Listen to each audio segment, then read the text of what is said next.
서울 노원구의 한 골목길 깊숙한 곳에 자리한 희준의 국밥에서 강희준은 오늘도 변함없는 하루를 시작했습니다.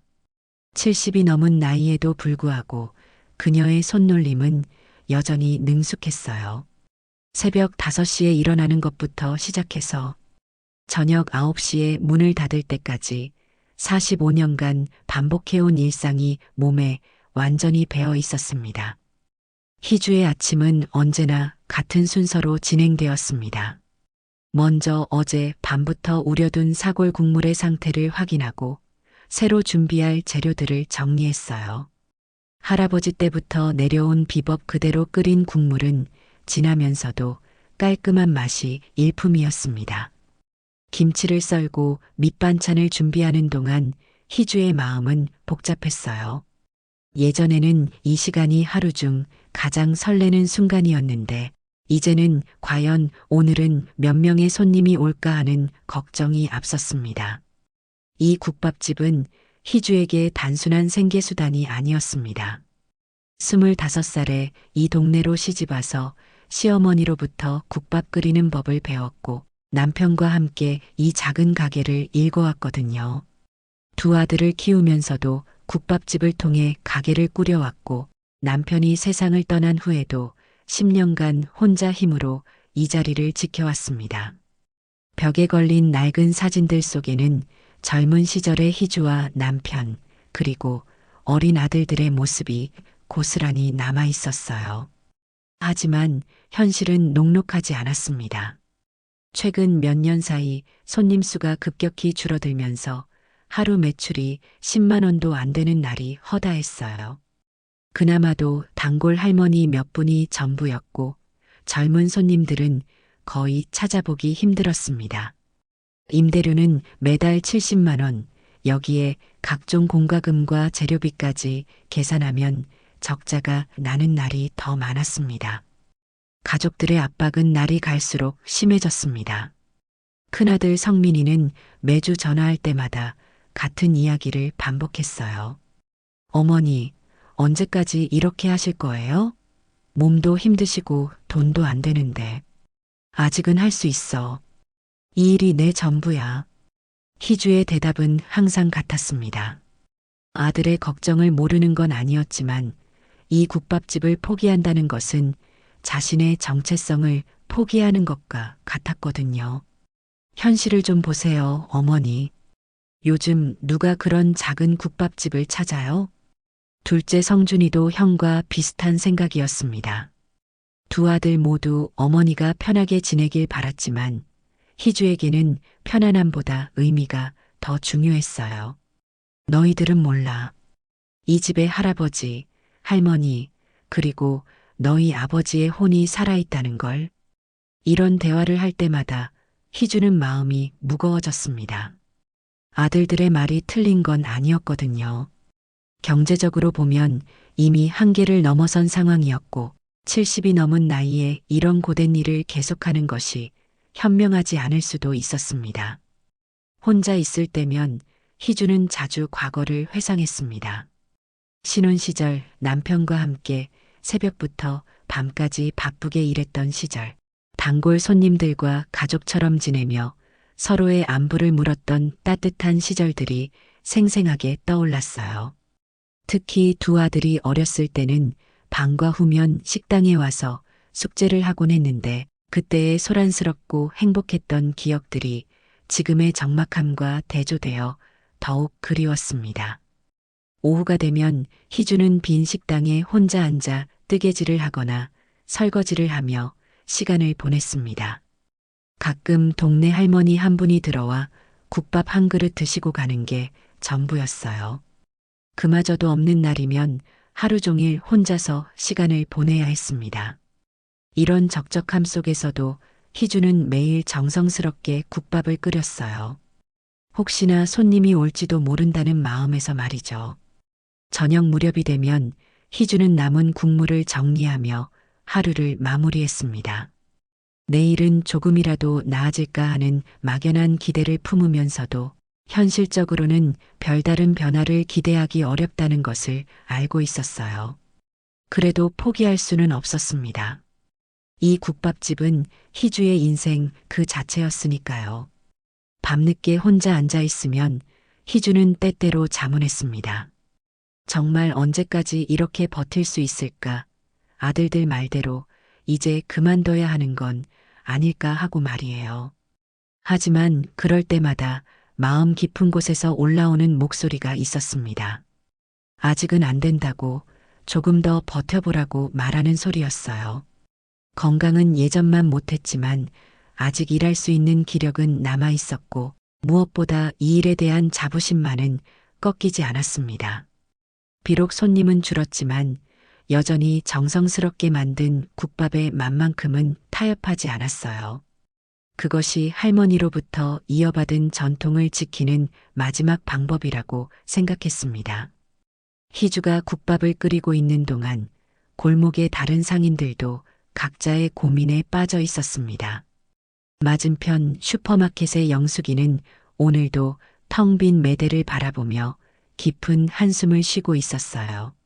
20살에 결혼해서 이곳에서 28년간 슈퍼마켓을 운영해온 영숙이에게 이 가게는 삶의 터전 그 자체였습니다. 아이고, 희주 언니. 오늘도 손님이 하나도 안 와. 영숙이가 국밥집으로 찾아와 하소연을 늘어놓았습니다. 그녀의 얼굴에는 지친 기색이 역력했어요.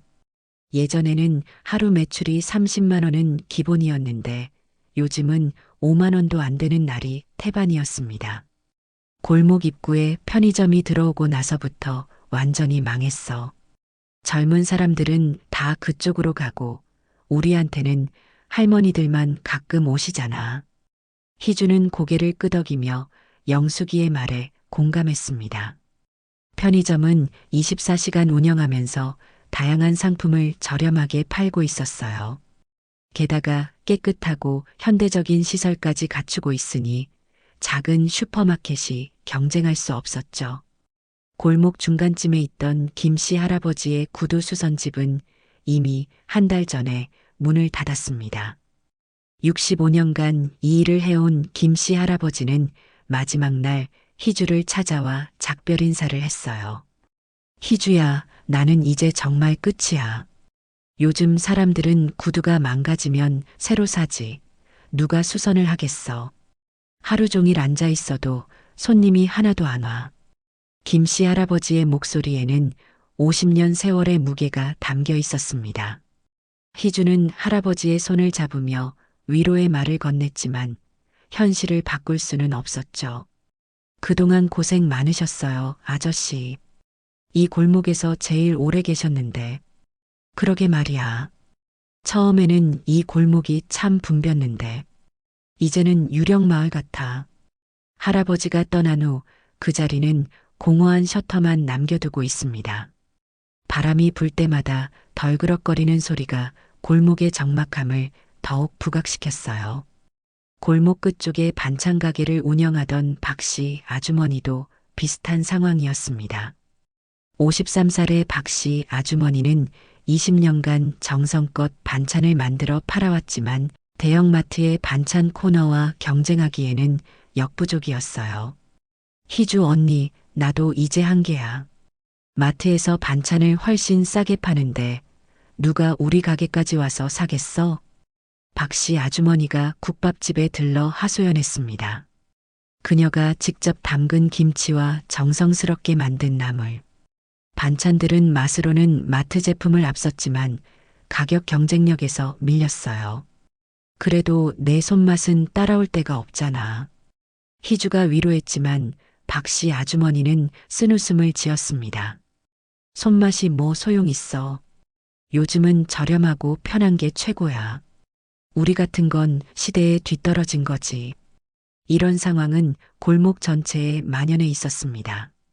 작은 떡집, 철물점, 약국까지 하나둘 문을 닫아가고 있었어요. 새로 들어오는 가게는 거의 없었고 설령 들어온다 해도 얼마 버티지 못하고 나가기 일쑤였습니다. 건물주들의 태도도 문제였어요. 임대료는 계속 올리면서 시설 개선에는 전혀 투자하지 않았습니다. 희준의 국밥집의 건물주인 최 씨도 마찬가지였죠. 사장님, 이번 달부터 임대료를 10만 원 올려야겠어요. 다른 데도 다 올렸거든요. 최 씨는 전화로 일방적으로 통보했습니다. 희주가 상황이 어렵다고 호소해도 들은 척도 안 했어요. 장사가 안 되면 다른 일 하시면 되잖아요. 여기가 어딘데 임대료도 못 내요? 냉정한 건물주의 말에 희주는 말문이 막혔습니다. 45년간 성실히 임대료를 낸 세입자에게 할 말은 아니었지만 건물주에게는 그저 수입원일 뿐이었죠. 지역 주민들의 생활 패턴도 변했습니다. 젊은 층은 대부분 이 동네를 떠났고 남아있는 사람들도 큰 상점가나 온라인 쇼핑을 선호했어요. 골목 상권이 설 자리가 점점 줄어들고 있었습니다. 우리 딸도 이제 대학 졸업하면 서울 다른 곳으로 이사 간대. 여기는 너무 낡았다고. 영숙이의 말처럼 젊은 세대에게 이 골목은 매력적이지 않았습니다. 낡은 건물들, 부족한 주차 공간, 편의시설의 부재 등이 복합적으로 작용했죠. 그렇다고 해서 완전히 희망이 없는 것은 아니었어요. 가끔 이 골목을 그리워하는 옛 주민들이 찾아오기도 했습니다. 여기 아직도 있네요. 어릴 때 자주 왔었는데. 이런 말을 들을 때마다 상인들의 마음은 조금씩 따뜻해졌습니다. 하지만 그런 순간들은 너무 드물었고 현실적인 어려움을 해결해 주지는 못했어요. 저녁이 되면 골목은 완전히 조용해졌습니다. 불이 켜진 가게는 손에 꼽을 정도였고 지나가는 사람도 거의 없었죠. 한때는 활기차던 이 골목이 이제는 도시 속 잊힌 공간이 되어가고 있었습니다. 희주는 이런 상황들을 지켜보며 마음이 무거웠어요. 자신의 문제만이 아니라 이웃들 모두가 같은 어려움을 겪고 있다는 것을 알았거든요. 하지만 뾰족한 해결책은 보이지 않았습니다. 그저 하루하루 버티는 것이 전부였죠. 그런 어려운 상황이 계속되던 어느 목요일 오후 희주가 평소처럼 국밥을 끓이며 한적한 식당을 지키고 있을 때였습니다. 문이 조심스럽게 열리며 2명의 아이가 들어왔어요. 15살쯤 되어 보이는 여학생이 10살 정도의 어린 여동생의 손을 꼭 잡고 있었습니다. 언니인 박은지의 얼굴에는 또래보다 훨씬 성숙한 걱정이 깃들어 있었고 동생 박현아는 언니 뒤에 바짝 붙어서 큰 눈으로 식당 안을 조심스럽게 둘러보고 있었어요. 두 아이의 옷차림은 말끔하지만 낡은 티가 역력했습니다.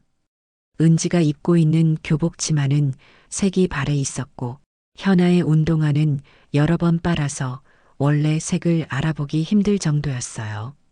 그럼에도 불구하고 두 아이는 깨끗하게 정돈된 모습이었습니다.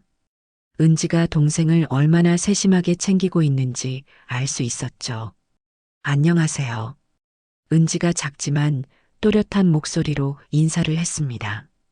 그 목소리에는 어른스러운 침착함이 배어 있었어요. 희주는 그 인사를 받으며 마음 한편이 따뜻해졌습니다. 요즘 들어 이렇게 정중하게 인사하는 아이들을 보기 힘들었거든요. 어서 와라, 뭘 먹을래? 희주가 다정하게 물었지만 은지는 잠시 망설이는 듯 했습니다. 작은 지갑을 꺼내 조심스럽게 열어보더니 안에 있는 돈을 세어보고 있었어요. 그 모습을 보며 희주는 두 아이의 사정이 넉넉하지 않다는 것을 직감했습니다. 국밥 하나만 주세요. 은지의 주문을 듣고 희주는 고개를 갸웃했어요. 두 아이가 함께 왔는데 하나만 주문한다는 것이 이상했거든요. 하지만 아무 말 없이 정성스럽게 국밥을 끓여 내어 주었습니다. 은지는 천천히 동전을 하나씩 세어가며 4,000원을 테이블 위에 정확히 올려놓았어요. 그 동작 하나하나가 조심스럽고 신중했습니다. 그런데 더 놀라운 일이 벌어졌습니다. 은지는 자신 앞에 놓인 국밥을 전혀 건드리지 않고 있었어요. 대신 그 뜨거운 국밥을 현아 앞으로 밀어주며 말했습니다. 현아야 먹어. 현아는 고개를 가로저으며 거부했습니다. 언니도 같이 먹어야지. 나 혼자 어떻게 먹어. 언니는 배 안 고파? 현아가 다 먹어. 은지의 목소리에는 단호함이 담겨 있었지만 동시에 애틋함도 묻어났습니다. 현아는 여전히 망설이고 있었어요. 정말 안 고파? 언니 아침에 아무것도 안 먹었잖아. 괜찮다고. 언니는 원래 잘 안 먹어. 현아가 많이 먹어야 키가 커. 이 대화를 듣고 있던 희주의 마음은 무거워졌습니다. 상황이 어떤지 짐작할 수 있었거든요. 은지는 자신이 굶더라도 어린 동생만큼은 배불리 먹이고 싶어 했고, 현아는 언니가 먹지 않는 것을 알면서도 어쩔 줄 몰라 하고 있었어요. 두 아이의 마른 얼굴과 낡은 옷차림을 다시 한번 자세히 보니 희주의 가슴이 먹먹해졌습니다. 희주는 더 이상 지켜볼 수 없었습니다. 부엌으로 들어가서 국밥을 하나 더 끓였어요. 평소보다 더 정성스럽게 고기도 많이 넣고 김치도 넉넉히 담았습니다. 그리고 조용히 은지 앞에 국밥을 놓으며 부드럽게 말했습니다. 아가, 이건 서비스야. 언니도 같이 먹어야지. 은지는 깜짝 놀란 표정을 지었습니다. 아니에요. 저희는 돈이 없어서. 이미 하나 값은 다 냈는데. 돈 받을 생각 없으니까 걱정하지 마라. 할머니가 그냥 주는 거야. 희주의 따뜻한 말에 은지의 눈가가 촉촉해졌어요. 그동안 얼마나 많은 것을 참아왔을까요? 아마도 이런 친절을 받아본 것이 오랜만이었을 거예요. 정말 괜찮으세요? 당연하지. 할머니가 좋아서 해주는 거야. 어서 먹어봐. 두 자매는 그제야 조심스럽게 국밥을 먹기 시작했습니다. 현아는 첫 숟가락을 뜨자마자 환하게 웃으며 말했어요. 와, 진짜 맛있다. 현아의 순수한 반응에 희주는 미소를 지었습니다. 아이가 국밥 한 그릇에 이렇게 행복해하는 모습을 보니 마음이 따뜻해졌어요. 은지도 눈물을 참으며 천천히 숟가락을 떴습니다. 두 아이 모두 정말 배가 고팠던 것 같았어요. 식사 중에 희주는 자연스럽게 두 아이와 대화를 나누었습니다. 학교는 어디 다녀? 저는 상경중학교 3학년이고 현아는 상경초등학교 4학년이에요. 은지가 정중하게 대답했습니다. 집이 이 근처야? 네, 여기서 걸어서 10분 정도 거리에 살아요. 짧은 대화였지만 희주는 두 아이의 상황을 어느 정도 파악할 수 있었습니다. 이 동네에 살면서도 국밥집에 처음 온 것을 보면 평소에는 외식을 할 여건이 안 되었을 거예요. 식사를 마친 후 은지가 일어나서 깊숙이 인사를 했습니다. 할머니, 정말 감사합니다. 평생 잊지 않을게요. 잊을 거 뭘 잊어. 언제든 배고프면 와. 할머니가 맛있는 거 해줄게. 은지의 눈에서 눈물이 글썽였습니다. 꼭 갚을게요. 제가 나중에 커서 돈 벌면 꼭 갚을게요. 갚을 건 뭘 갚아? 할머니가 좋아서 해준 거야. 현아도 은지 옆에서 고개를 푹 숙여 인사했어요. 할머니, 고맙습니다. 정말 맛있었어요. 아이들이 나가는 뒷모습을 보며 희주의 마음은 복잡했습니다. 저 아이들이 어떤 사정으로 이런 어려움을 겪고 있을까 궁금했지만 섣불리 묻기는 어려웠어요. 다만 언제든 배고프면 와서 밥을 먹으라고 말해주고 싶었습니다. 이틀 후 자매가 다시 찾아왔습니다. 이번에도 마찬가지로 국밥 하나만 주문했어요. 희주는 망설임 없이 국밥을 하나 더 끓여서 내어주었습니다. 할머니, 저희가 이렇게 계속 신세를 질 수는 없어요. 은지가 미안한 마음을 드러냈지만 희주는 단호하게 말했습니다. 신세고 뭐고 할머니 마음이니까 그냥 받아. 아이들이 굶으면 안 되지. 그 다음 날부터 놀라운 일이 벌어졌습니다. 아침 일찍 국밥집에 나와보니 식당 앞이 말끔하게 치워져 있는 것이었어요.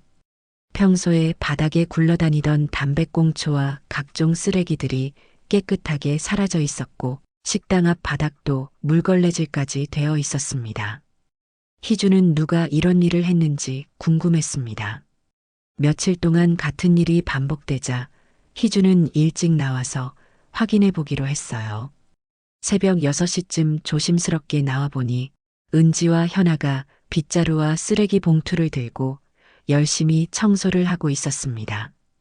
희주가 나타나자 은지는 당황한 표정을 지었어요. 할머니, 저희는. 아이고, 이런 걸 언제부터 했니?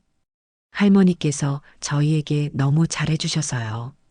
이것밖에 할 수 있는 게 없어서. 은지의 목소리에는 진심 어린 감사가 담겨 있었습니다.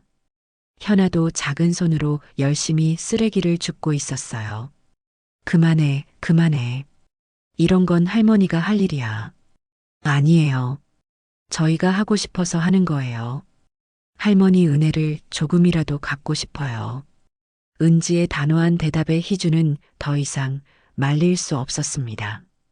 대신 부엌에서 따뜻한 국밥 2그릇을 준비해 내어주었어요. 그러면 아침이라도 든든히 먹고 해. 이렇게 시작된 일상이 자연스럽게 자리 잡았습니다.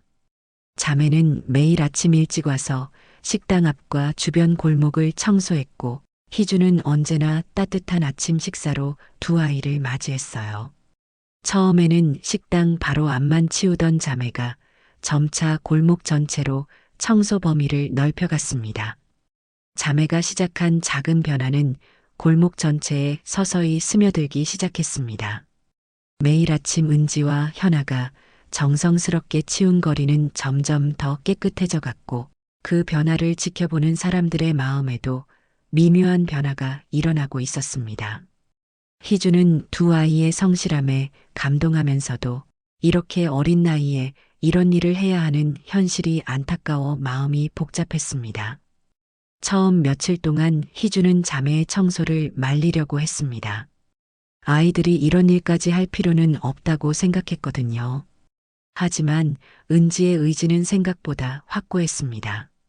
어느 날 아침 희주가 다시 한번 말려보자 은지가 진지한 표정으로 대답했습니다.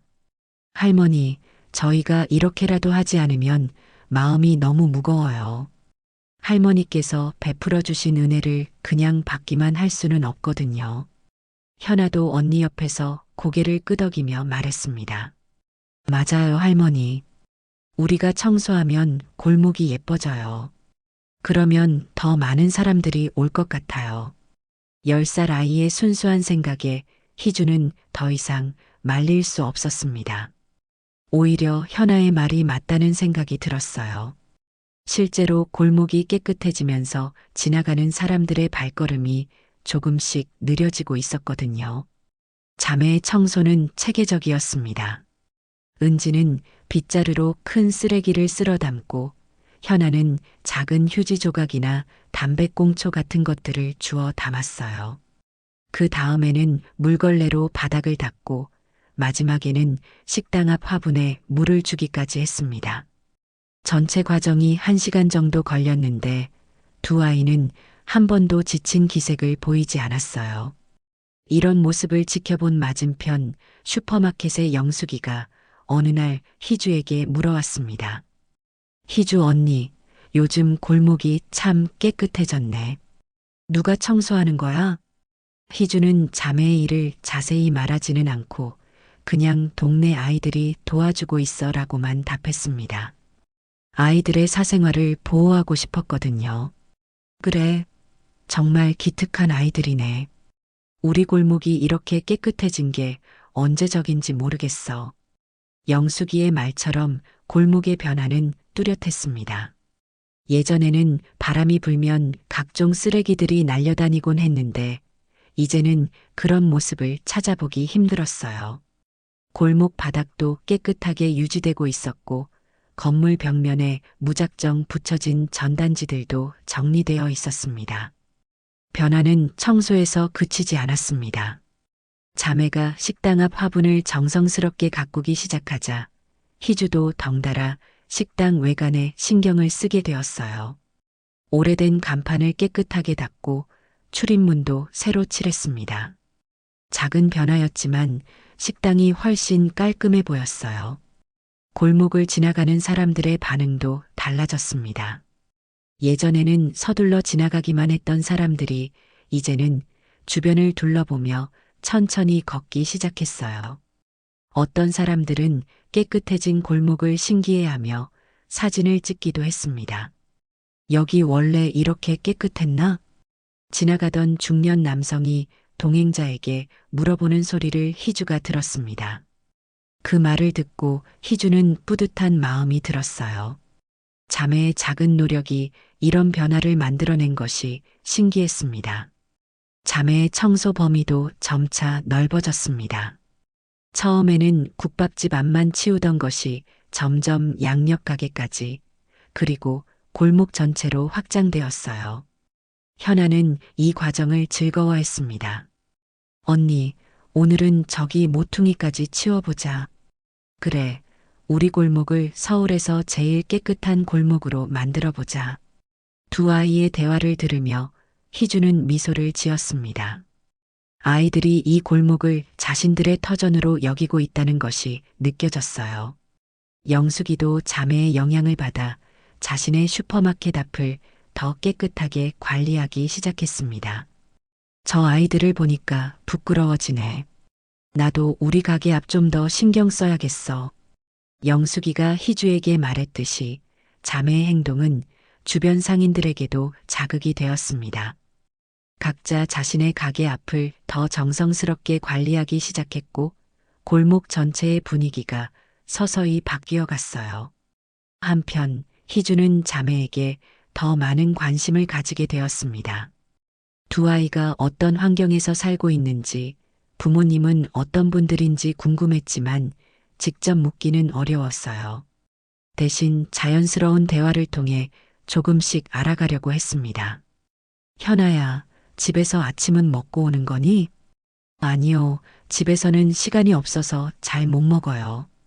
할머니가 주시는 게 제일 맛있어요. 현아의 솔직한 대답에 희주의 마음이 아팠습니다.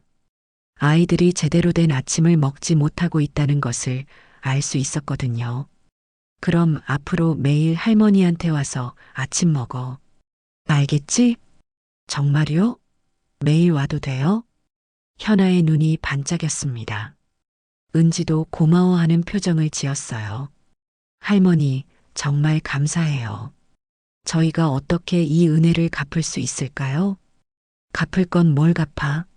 너희들이 이렇게 골목을 깨끗하게 해주는 것만으로도 충분해.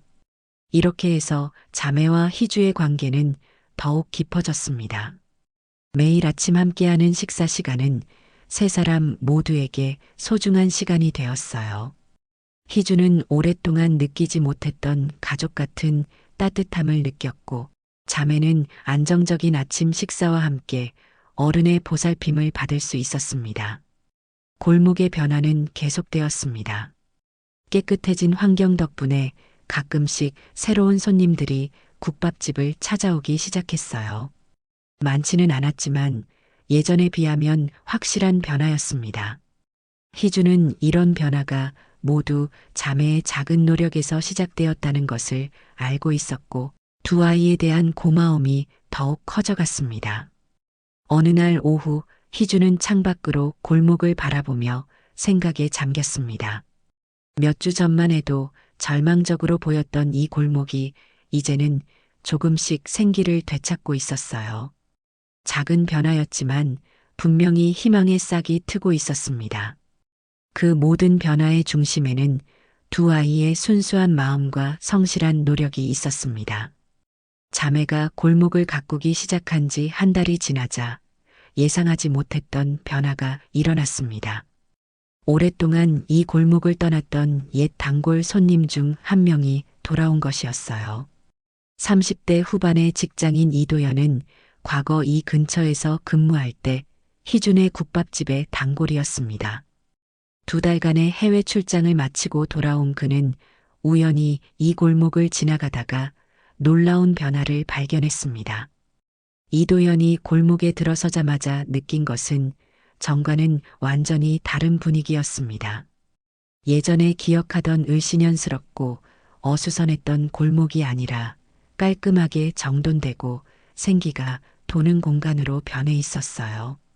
길바닥은 깨끗하게 치워져 있었고 건물들도 이전보다 훨씬 단정해 보였습니다. 가장 눈에 띄는 변화는 국밥집 앞이었는데 화분들이 정성스럽게 가꿔져 있고 간판도 새로 정비되어 있었습니다. 여기가 맞나? 이도현은 잠시 멈춰서서 주변을 둘러보았습니다. 기억 속의 골목과 너무 달라져 있어서 잠시 길을 잘못 든 것 아닌가 하는 생각마저 들었어요. 하지만 희준의 국밥집의 낡은 간판을 보고 나서야 이곳이 맞다는 것을 확신할 수 있었습니다. 국밥집 문을 열고 들어선 이도현을 보고 희준은 깜짝 놀랐습니다. 오랫동안 보지 못했던 단골 손님이었거든요. 이도현은 이 근처 회사에 다닐 때 일주일에 서너 번은 꼭 들러 국밥을 먹곤 했었습니다. 희주에게는 소중한 단골 중 한 명이었죠. 아이고, 도현이 아니야. 언제 돌아왔어? 희주의 반가운 인사에 이도현도 환하게 웃으며 대답했습니다. 할머니, 안녕하세요. 출장에서 이제 막 돌아왔어요. 그런데 골목이 완전히 달라졌네요. 무슨 일이 있었던 거예요? 아, 그게 말이야. 희주는 지난 한 달 동안 있었던 일들을 이도현에게 차근차근 들려주었습니다.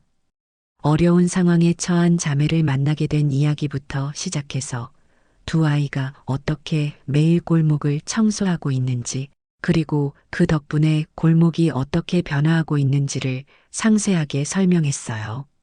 이도현은 희주의 이야기를 들으며 점점 감동받았습니다. 특히 은지가 자신은 굶더라도 동생을 챙기려 했던 이야기와 희주가 그런 자매를 어떻게 도왔는지에 대한 부분에서는 목이 메어오기까지 했어요. 그리고 두 아이가 보답의 마음으로 시작한 청소가 골목 전체를 변화시키고 있다는 이야기에는 깊은 인상을 받았습니다. 정말 놀라운 이야기네요, 할머니. 저도 그 아이들을 만나보고 싶어요. 마침 그때 은지와 현아가 오후 청소를 위해 국밥집에 들어왔습니다. 두 아이는 낯선 어른을 보고 조금 경계하는 듯 했지만 희주가 소개해주자 정중하게 인사했어요. 안녕하세요. 안녕하세요, 아저씨. 이도현은 두 아이의 예의 바른 모습에 감탄했습니다. 그리고 희주로부터 들었던 이야기들이 얼마나 진실한지를 두 아이의 눈빛에서 확인할 수 있었어요. 은지의 눈에는 또래보다 성숙한 책임감이 담겨 있었고 현아의 눈에는 순수한 밝음이 빛나고 있었습니다. 할머니께 들었어. 너희들이 이 골목을 이렇게 깨끗하게 만들어준 거구나. 정말 대단해. 아니에요. 할머니께서 저희에게 너무 잘해주셔서 저희가 할 수 있는 걸 한 거예요. 은지의 겸손한 대답에 이도현은 더욱 감동받았습니다. 요즘 아이들에게서는 찾아보기 힘든 마음가짐이었거든요. 이도현은 그날 국밥을 먹으면서 자매와 더 많은 이야기를 나누었습니다. 두 아이가 어떤 꿈을 가지고 있는지, 평소에 어떻게 지내는지에 대해 물어보았어요. 현아는 장래 희망이 선생님이라고 했고, 은지는 사회복지사가 되어 어려운 사람들을 돕고 싶다고 말했습니다. 왜 사회복지사가 되고 싶어? 저희처럼 어려운 상황에 있는 사람들이 많잖아요. 그런 분들을 도와드리고 싶어요. 그리고 할머니처럼 따뜻한 마음을 가진 분들을 더 많이 만나게 해드리고 싶어요. 은지의 말에 이도현은 깊은 감명을 받았습니다. 자신의 어려운 상황을 원망하기보다는 오히려 다른 사람들을 돕겠다는 마음을 가지고 있다는 것이 놀라웠어요. 식사를 마친 후 이도현은 자매가 청소하는 모습을 지켜보았습니다. 두 아이의 성실하고 꼼꼼한 작업 방식에 감탄하지 않을 수 없었어요. 그들은 단순히 쓰레기만 치우는 것이 아니라 골목 전체를 하나의 정원처럼 가꾸고 있었습니다.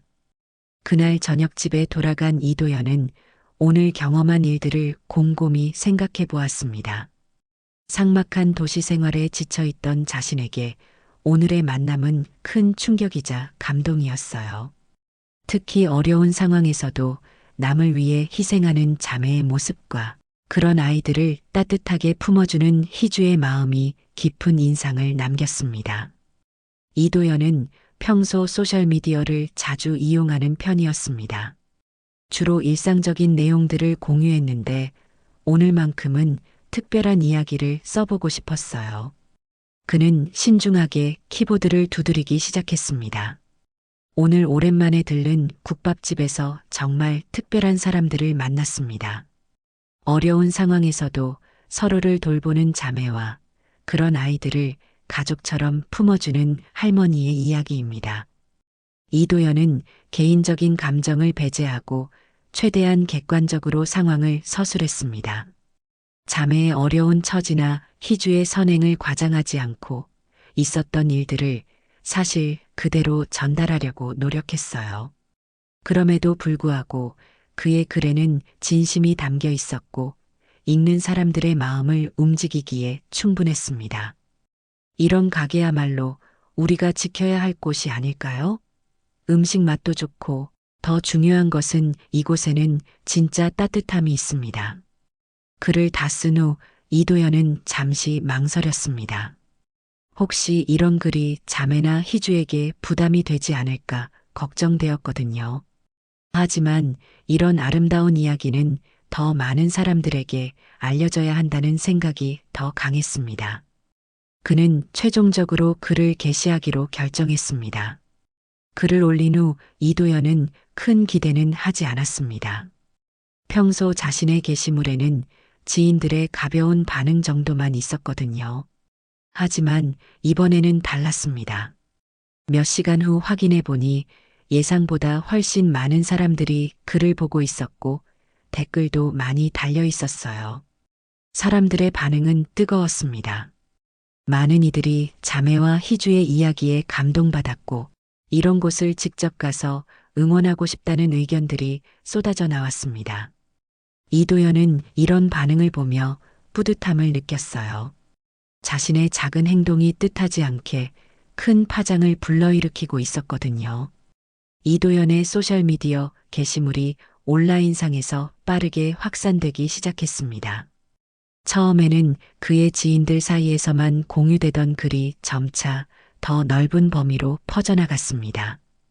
사람들은 이 이야기에 깊은 감동을 받았고 자발적으로 주변 사람들에게 공유하기 시작했습니다.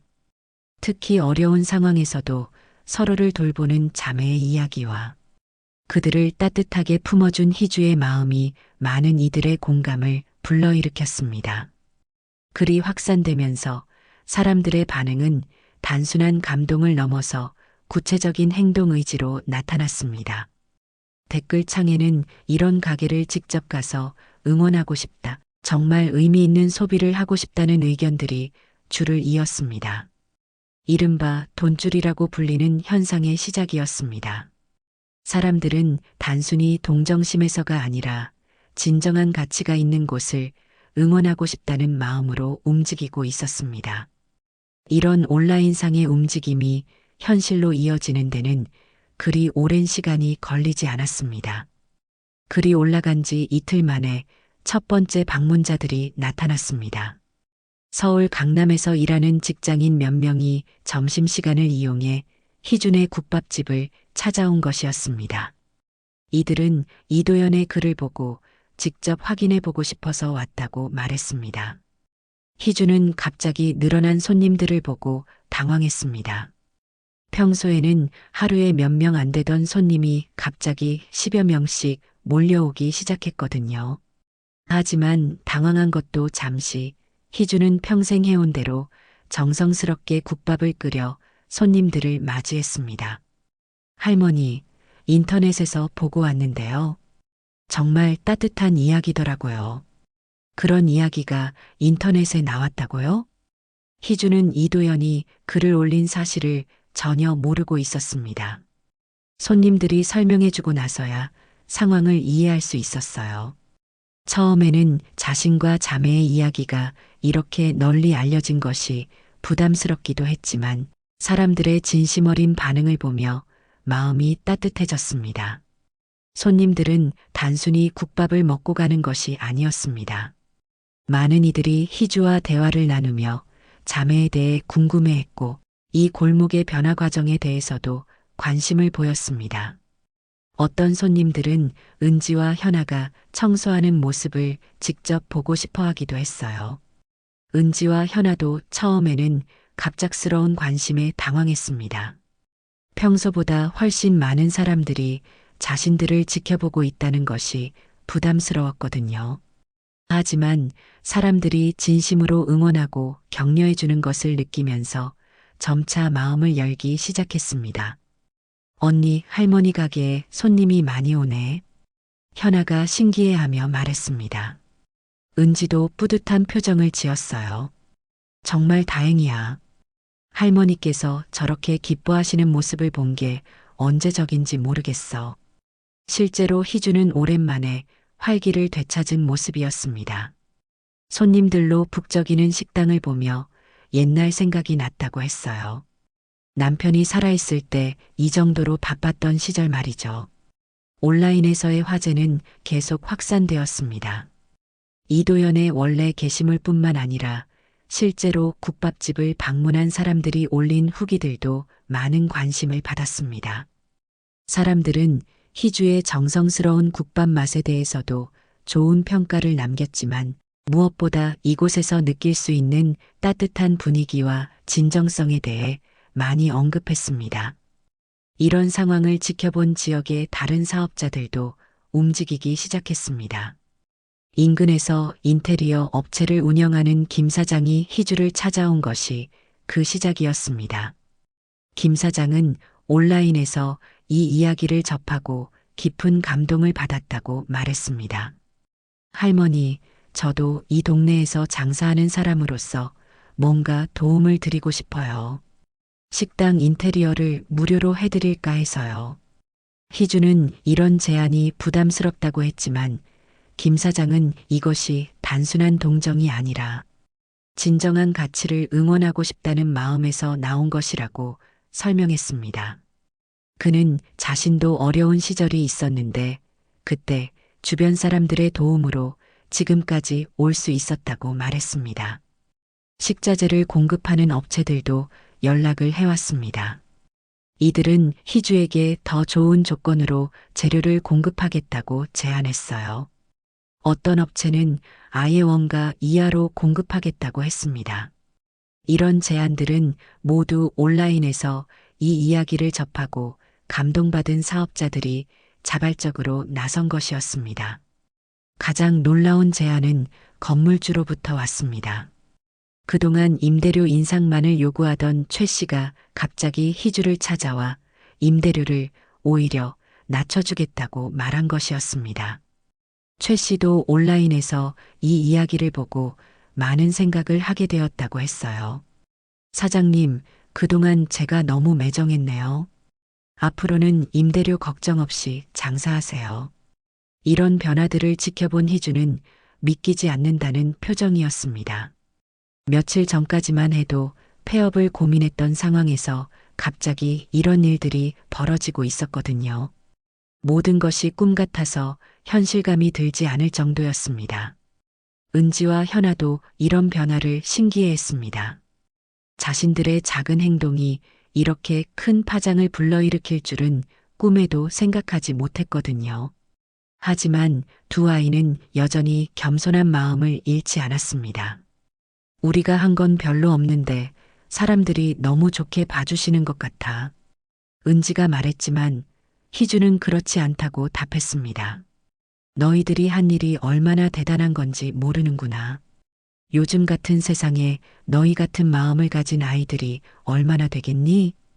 온라인상에서의 관심은 단순한 화제로 그치지 않고 지속적인 변화를 만들어내고 있었습니다. 사람들은 일회성 방문이 아니라 정기적으로 이곳을 찾아오겠다고 약속했고 실제로 그 약속을 지키고 있었습니다. 이는 단순한 동정심이나 호기심이 아니라 진정으로 이곳의 가치를 인정하고 지속적으로 응원하겠다는 의지의 표현이었습니다. 희준의 국밥집의 본격적인 변화는 온라인 확산이 시작된 지 일주일 만에 가시적인 모습으로 나타났습니다. 김 사장의 인테리어 업체를 비롯해 여러 사업자들이 약속한 지원들이 실제로 이행되기 시작한 것입니다.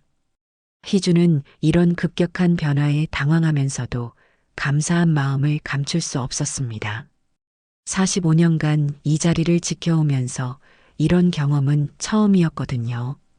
인테리어 작업은 생각보다 대규모로 진행되었습니다.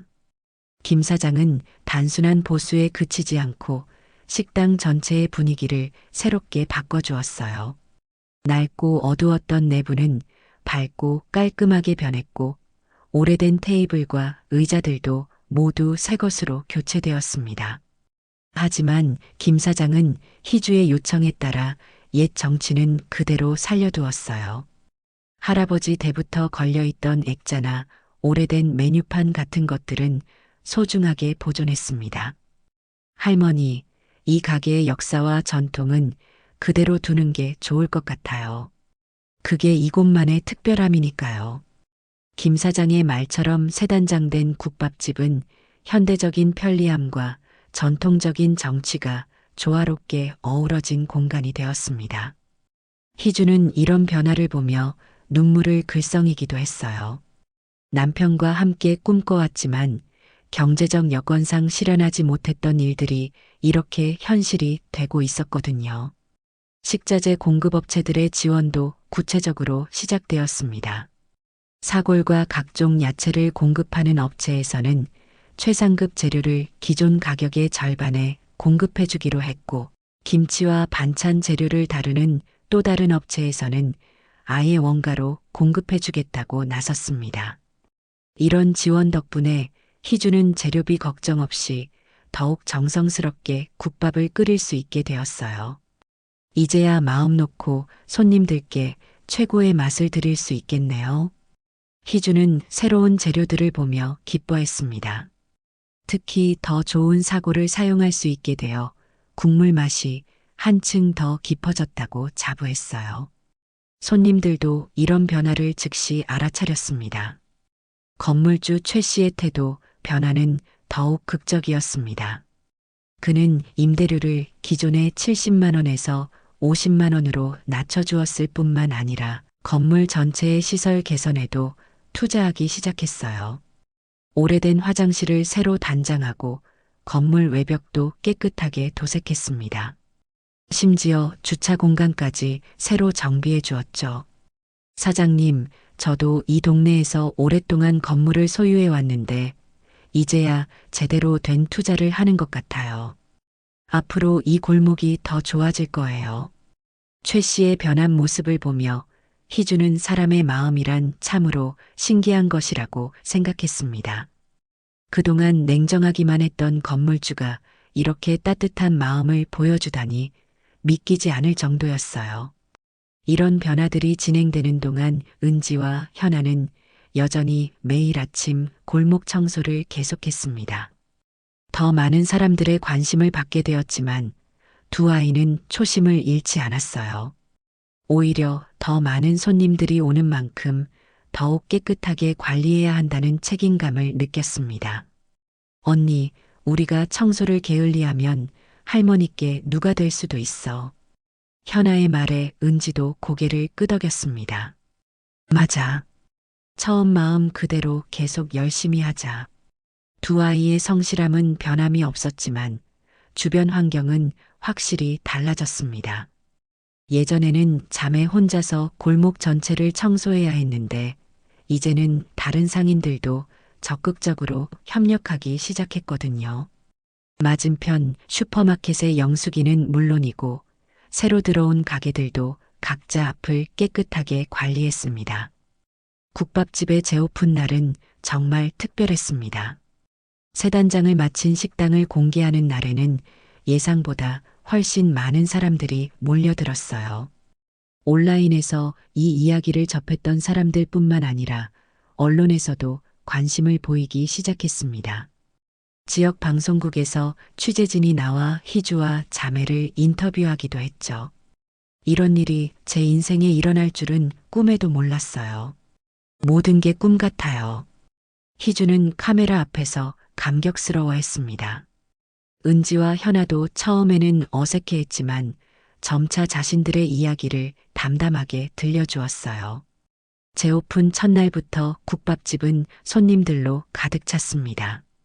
오전 10시 문을 열자마자 대기줄이 생겼고 저녁까지 계속 북적였어요. 희주는 이런 상황을 보며 행복하면서도 한편으로는 걱정이 되었습니다. 이렇게 많은 손님들을 제대로 받을 수 있을까?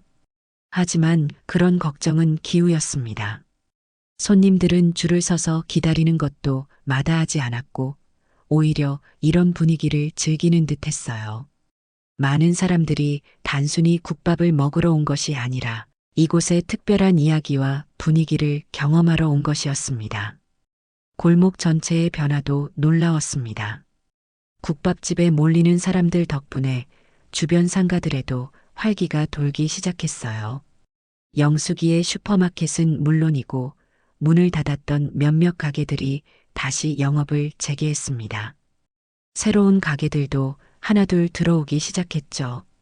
이 골목이 이렇게 사람들로 붐비는 걸 본 게 정말 오랜만이야. 영숙이가 감격해하며 말했습니다.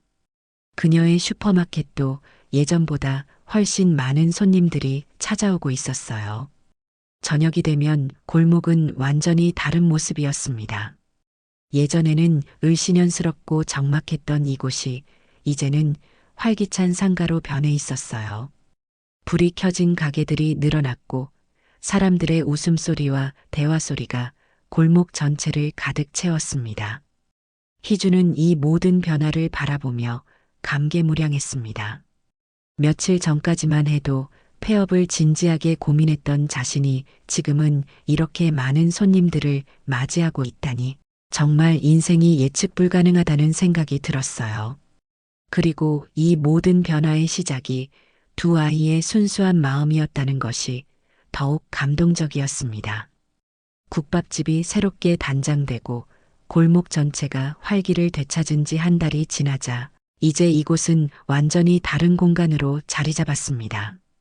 희주는 매일 아침 일어나면서도 이 모든 변화가 현실인지 꿈인지 헷갈릴 때가 있었습니다. 45년간 지켜온 이 자리에서 이런 기적 같은 일이 벌어지리라고는 상상도 못했거든요. 하지만 매일 아침 은지와 현아가 환하게 웃으며 인사하는 모습을 보면 이 모든 것이 진실이라는 것을 다시 한번 확인할 수 있었습니다. 새로운 일상은 예전과는 완전히 달랐습니다. 아침 6시에 문을 열면 벌써 기다리고 있는 손님들이 있었고 점심시간에는 직장인들로 오후에는 이 이야기를 듣고 찾아온 가족 단위 손님들로 가득 찼습니다. 희주는 이런 바쁜 일상이 힘들기보다는 오히려 활력을 주는 것 같다고 느꼈어요. 오랫동안 잃어버렸던 생활의 리듬을 되찾은 기분이었습니다. 은지와 현아도 이제는 완전히 이 공간의 일부가 되었습니다. 두 아이는 여전히 매일 아침 골목 청소를 하고 있었지만 이제는 그것이 단순한 보답의 의미를 넘어서 이 공동체를 지키는 중요한 역할이 되었어요. 많은 손님들이 두 아이의 이야기를 듣고 찾아왔기 때문에 자매는 이곳의 상징적인 존재가 되었습니다. 할머니, 저희도 이제 정말 이 골목의 가족이 된 것 같아요. 은지가 어느 날 저녁 정리를 도우며 말했습니다. 희주는 그 말을 듣고 가슴이 뭉클해졌어요. 실제로 두 아이는 이제 희주에게 진짜 손녀 같은 존재가 되어 있었습니다. 매일 함께 식사하고 함께 일하고 때로는 숙제도 식당에서 하는 두 아이를 보면서 희주는 말년에 이런 소중한 인연을 만날 수 있어서 정말 감사하다고 생각했습니다. 현아도 많이 달라졌습니다. 처음 왔을 때는 수줍고 조심스러웠던 아이가 이제는 손님들에게 밝게 인사하고 가끔은 자신들의 이야기를 직접 들려주기도 했어요. 아이의 순수한 웃음과 밝은 에너지는 식당을 찾는 모든 사람들에게 따뜻함을 전해주었습니다. 언니, 우리 덕분에 할머니가 정말 행복해 보여. 그러게. 할머니뿐만 아니라 이 골목 전체가 살아난 것 같아. 두 아이의 대화를 들으며 희주는 미소를 지었습니다. 정말로 이 골목은 완전히 새로운 모습으로 거듭났어요. 예전에 셔터가 내려져 있던 가게들이 하나둘 다시 문을 열기 시작했고 새로운 가게들도 들어오고 있었습니다. 젊은 사업가들이 이 골목의 잠재력을 보고 카페나 소품샵 같은 새로운 형태의 가게들을 열고 있었어요. 영숙이의 슈퍼마켓도 예전보다 훨씬 활기를 되찾았습니다. 국밥집을 찾아온 손님들이 필요한 것들을 사러 들르는 경우가 많아졌거든요. 영숙이는 이런 변화를 보며 정말 신기해했습니다. 희주 언니, 정말 기적이야.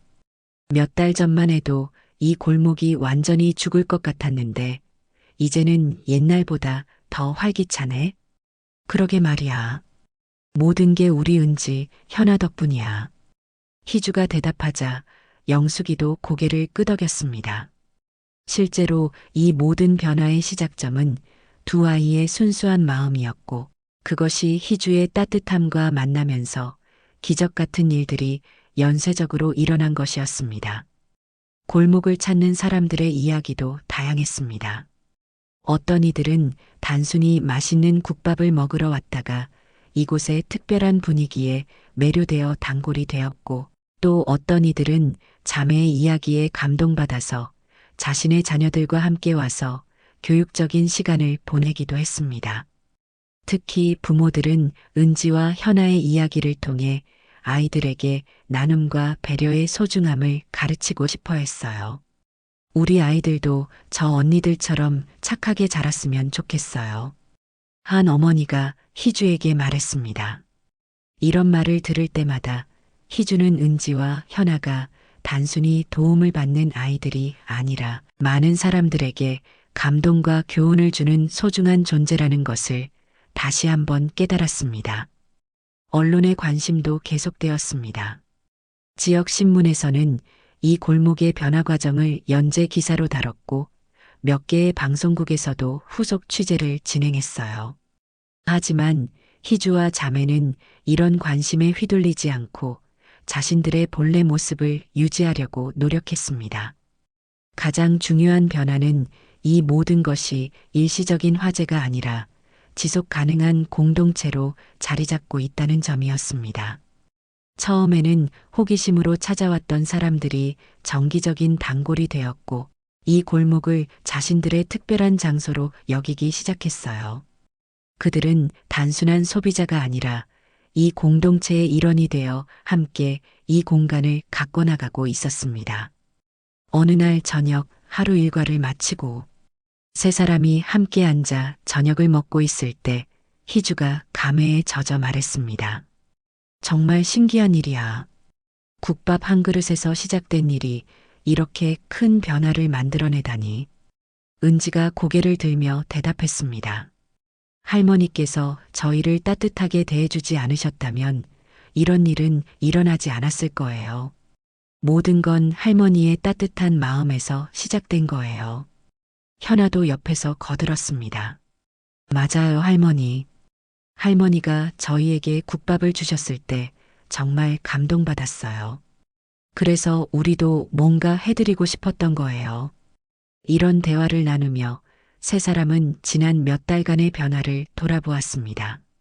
작은 친절에서 시작된 일들이 어떻게 이렇게 큰 변화로 이어졌는지, 그리고 앞으로는 어떤 모습으로 발전해 나갈 것인지에 대해서도 이야기했어요.